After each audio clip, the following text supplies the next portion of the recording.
Debra here at Laurie's Country Cottage. Welcome to our autumn 2021 classes. I hope you'll join us for all of the exciting classes that we've planned for you for this winter.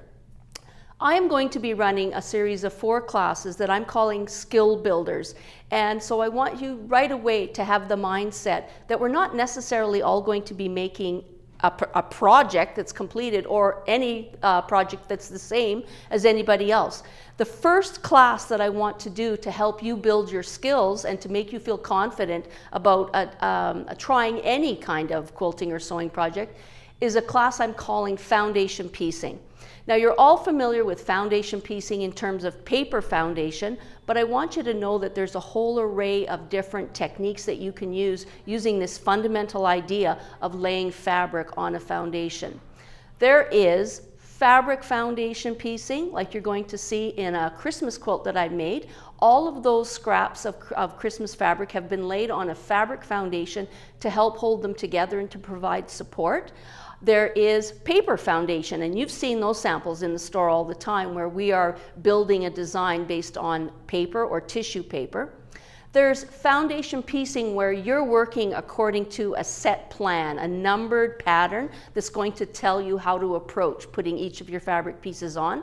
That's something that you're going to see in the leaf design that I've got showing here on the right. And then you're also able to do foundation piecing in an improvisational way where you are the person who is setting the arrangement of the textiles on that particular foundation, whether it be paper or fabric.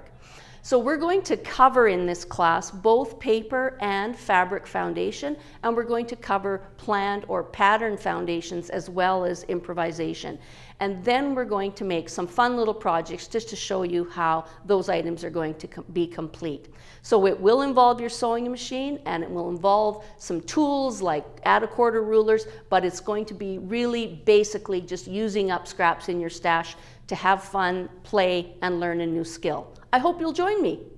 The second of my skill builder classes is going to be learning to quilt as you go. Now, a lot of you already know how to do this. This is one of the techniques that you might learn as a new quilter, but I just wanted it to be offered for anybody that wants to just make a small project using that skill where you are making the quilt top, you're putting in the batting and the backing, all in one step. And that means you can complete a project in the course of an afternoon or in the case of our 4-hour class. So I'm offering a braid runner. A braid runner pattern is a classic pattern that I've often used to teach people how to quilt as you go, and it is a great project because you can customize it for yourself, whether you build it seasonal like I've done in my sample, or whether you choose something that matches the decor of your kitchen or make it as a present for someone.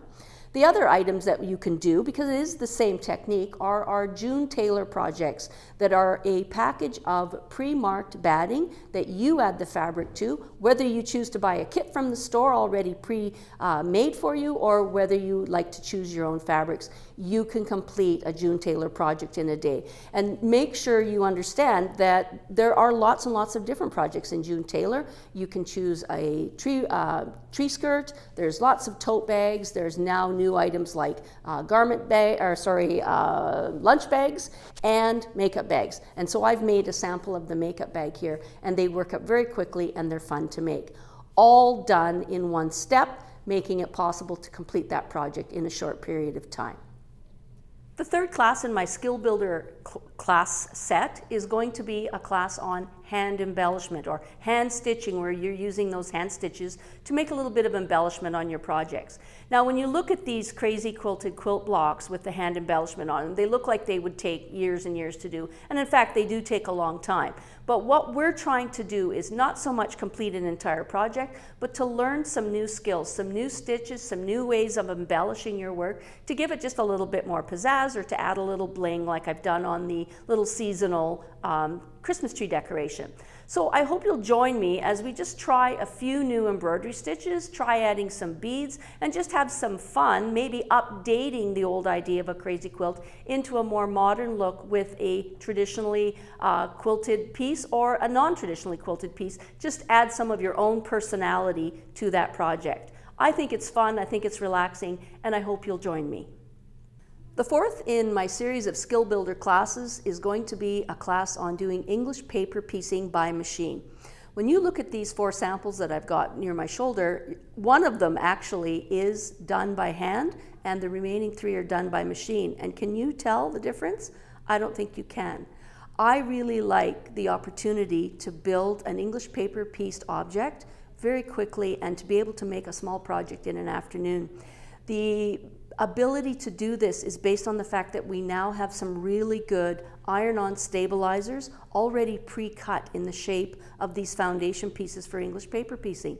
So let's have some fun doing some fussy cutting and building a little medallion that we can put on a table runner or build into a mug rug, something fun just to show that we can do English paper piecing much more quickly, and it's very, very satisfying to be able to complete a project in a few short hours. I hope you'll join me for 1 or more of my skill builder classes that I'm offering this season at Laurie's Country Cottage.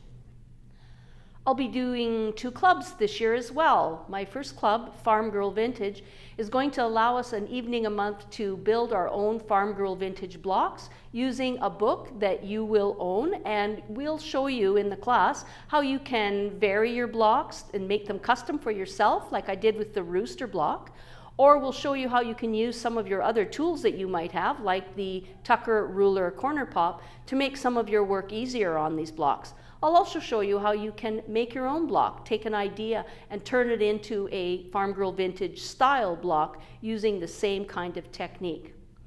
My second club that I'm going to run is English paper piecing. We are going to do it as a continuation of the club that we had before COVID. We're going to be able to continue with our Lucy Boston blocks and build a background for them, or just continue making blocks. I'm also going to encourage members to start a new project. I'm building a new project using a new shape because I'm all about exploring English paper piecing shapes. So I'm building a new block, which is going to be a floral arrangement on a white background using jewel shapes and hexagons.